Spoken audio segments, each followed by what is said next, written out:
and welcome to Imagine This Stories. It's almost July 4th, Independence Day.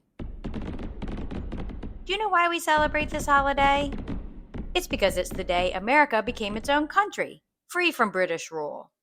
It's like our nation's birthday, a time to celebrate when we stood up for freedom and started something new. Freedom's a big deal. It allows us to make choices and worship God the way we want to.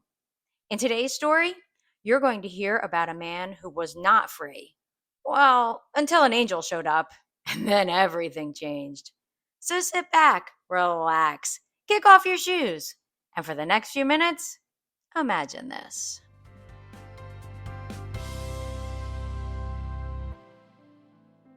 Today, we're going to hear an amazing story about one of Jesus' disciples. Which one, you may ask? See if you can guess. Did you say Thomas? Nope, that's not it. Oh, did you say James? Yeah, no, that's not it either. Did you say Peter? You know, the one that sometimes has a quick temper and denied Jesus 3 times? Yeah, that's the one. Now, the Bible has some pretty cool stories about Peter, but this one is up there as one of the best. Peter loved to tell people about Jesus. He liked to teach them and tell them that Jesus is the Son of God and that he came and died and rose again.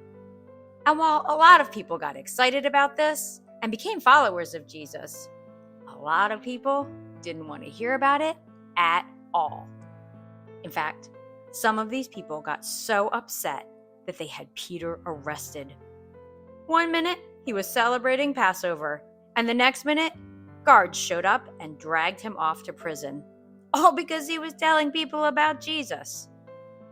They assigned 16 men to guard him. 4 squads of 4 soldiers each were assigned to guard him at all times. Wow, it makes it sound like he's a dangerous guy. Now, Herod was the leader at this time, and he said he was going to have Peter go to a public trial as soon as Passover was over. And you know, if they found him guilty, he would most likely be killed. Yikes!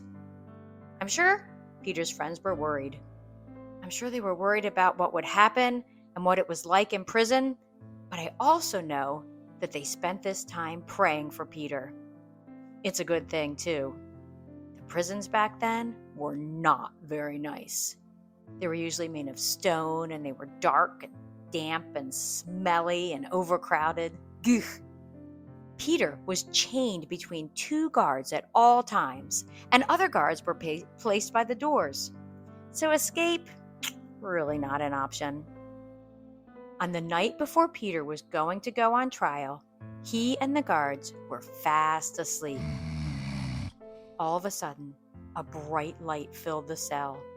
An angel of the Lord stood there and then poked him in the side and said, "Quick, get up." Suddenly, the chains fell off Peter. The angel said, "Get dressed and put on your sandals." So he did. Then the angel said, "Put on your coat and follow me." Peter stood up, put on his coat, and followed the angel out the door. Now, while this was happening, Peter thought he was just having a dream. It wasn't until they walked past the first set of guards, and then past the second set of guards, and then they got to the prison gate that he realized he's actually awake. You see, the prison gate opened all by itself, and Peter walked out safely onto the street. Suddenly, the angel disappeared. "It's really true," Peter said. "The Lord has sent his angel to save me from Herod and from what the Jewish leaders planned to do to me." Well, when he realized this, he went to the home of Mary, the mother of John Mark, where a lot of his friends were gathered together praying for him. He knocked on the door. A servant girl named Rhoda came to open it. "Hey, open the door," said Peter. She recognized his voice, and she was so excited that instead of opening the door, she ran back inside and told everyone, "Guess what? Peter is standing at the door." "You're out of your mind," they said. "What are you talking about? You're crazy." When she insisted, they decided, It must be his angel. Okay, time out. I really didn't know what this meant. So I looked it up. And it appears that many Jewish people thought that every true Israelite had a guardian angel that could appear looking like the person they were guarding. I'm not saying this is necessarily true. I'm not saying it's not true, but that's why they said it.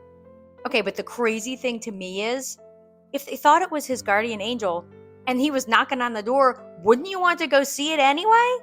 I don't know. But anyway, no one came to the door, so Peter kept on knocking. Eventually, after many knocks, someone finally came to the door and opened it and saw Peter and was totally amazed. Peter was like, "Shh, no, be quiet." I mean, he did just escape from prison. He told them how the Lord had led him out of prison. And then he said, "Listen, tell James and the other brothers what happened." And then he took off for another place.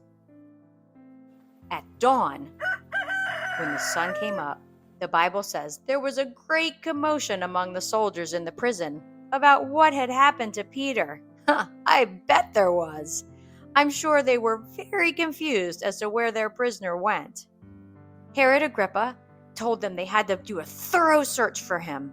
Good thing he left town. When he couldn't be found, Herod interrogated the guards, and they were in big trouble. The end. I told you it was a cool story, but you want to hear something else cool? The word angel comes from words in Hebrew and Greek meaning messenger. Angels are sent by God to deliver messages both to individuals, like when Gabriel came to Mary to say, "You're going to have baby Jesus," although he probably didn't sound like that, and they also convey warnings or instructions. They're created by God, and the Bible describes them as mighty ones who listen for God's commands and carry out his plans. And while they don't have bodies like we do, they can appear in human form. Listen to this.